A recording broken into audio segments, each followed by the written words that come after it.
this is Matt from InvestiQuant. Today is Monday, July 13th, 2020. And this morning, I'm going to show you one of the bias alerts that will likely be in play this morning.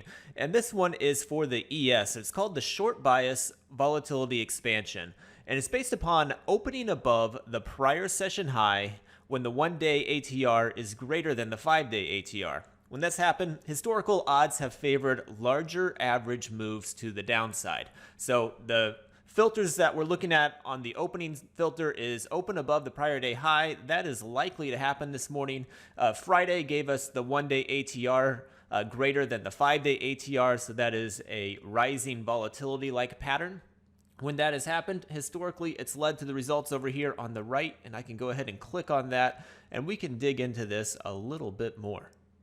So here are the results of going long at the open, 9:30 a.m. Eastern Time, when you open above the prior day high and the one-day ATR is greater than the 5-day ATR. The exit is at the close of regular trading hours, 4:15 p.m. Eastern Time.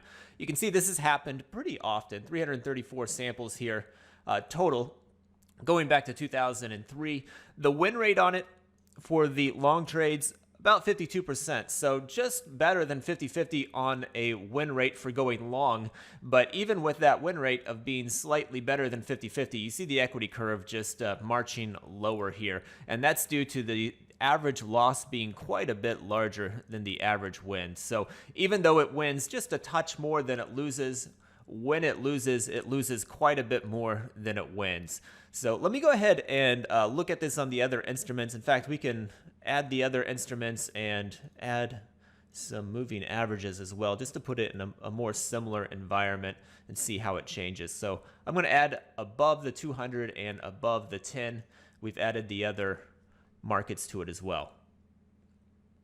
All right, here we go. So this is all four markets now, and the only thing that I added to it is it's in a bullish environment defined as being above the 10 and 200-day moving average. When you do that, samples for the ES just under 200, pretty similar there for the NASDAQ 196, YM 212, Russell 150. And again, we're seeing win rates right around 50%. You got 50 in the ES, 52 in the NASDAQ, 51 in the YM, 50, almost 59 in the Russell. So Russell a little bit different than the others.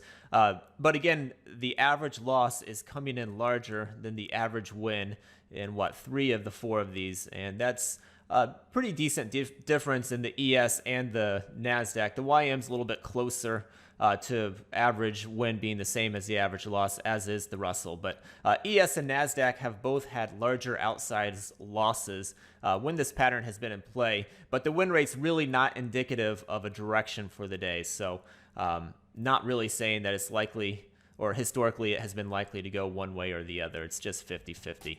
So hopefully you found that interesting. Good luck today, and we will see you next time.